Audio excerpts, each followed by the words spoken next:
to spread your fire across the world. You need me.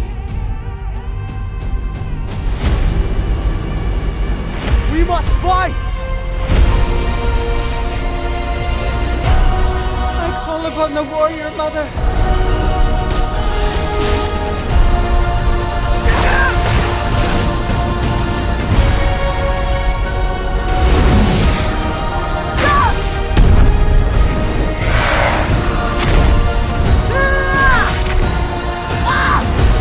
I'll kill you! I swear!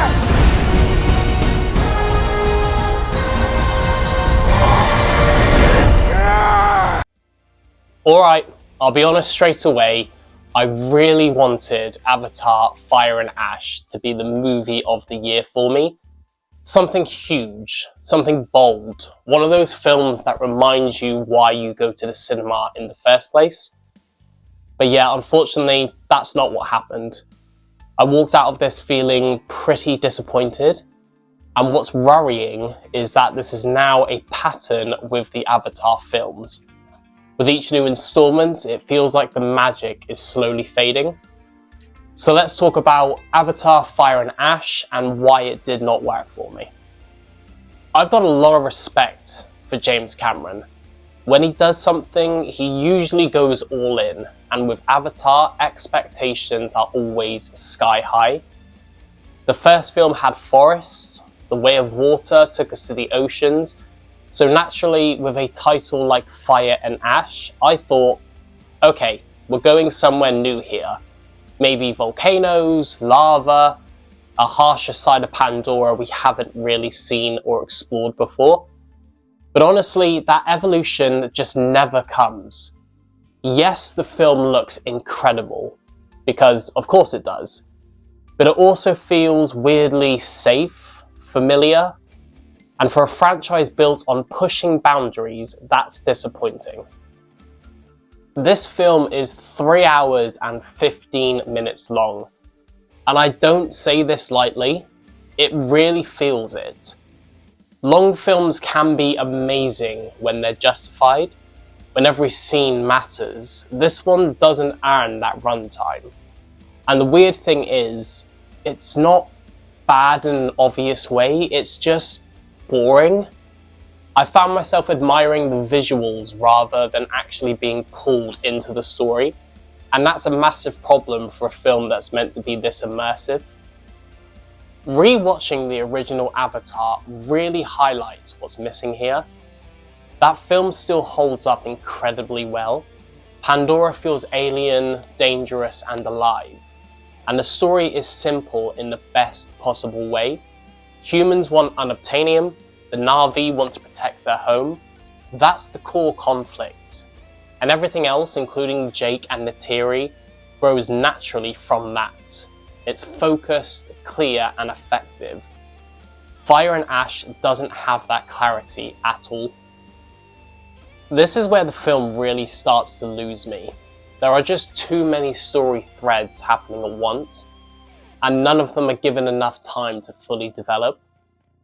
You've got Quaritch hunting Sully again, Spider suddenly able to breathe without a mask on Pandora, Kiri's connection to Iwa being teased but never really explored, Loak going after the Tolkien, and then the introduction of the Ash tribe on top of all of that.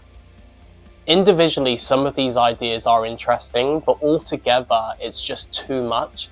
There's no clear direction, no strong narrative spine holding it all together.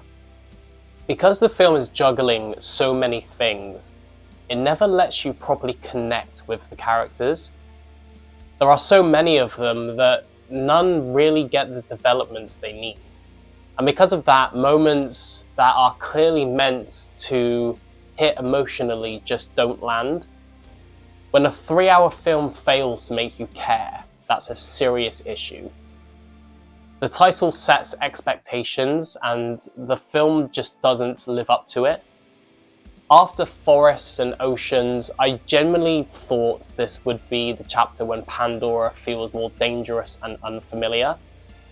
Volcanic landscapes, fire-scorched environments, something visually distinct. And to be fair, there is one scene where Quaritch goes to the Ash tribe to make a deal, and they're living in this rocky part of Pandora with fire burning all around them. But the scene is so brief, and that location is never really revisited. And all that did was make me think, why did we not spend more time here? An air battle above an active volcano, tell me that does not sound epic. Instead, a lot of the film takes place in environments that feel very similar to what we've already seen.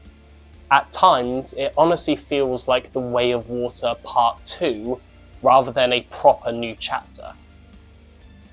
Yes, it looks stunning, but stunning on its own just isn't enough anymore. So where does that leave Avatar: Fire and Ash? It's not terrible, it's not a disaster, but it's deeply disappointing. For all of the technical brilliance on display, it lacks focus, urgency, and emotional weight. I expected so much more, and instead I walked out feeling pretty disengaged. That's why I'm giving Avatar: Fire and Ash a 2 out of 5. Because Avatar: Fire and Ash proves that visual spectacle alone can no longer carry this franchise. And right now, that's all it has left. Okay, if you've seen the film, let me know what you thought. Did it work for you? Or are you starting to feel a bit of Avatar fatigue like I am? If you've enjoyed this video, give it a like, subscribe for more movie reviews, and check out the next video which will pop up in just a second. Thank you so much for watching, and I'll see you at the next one.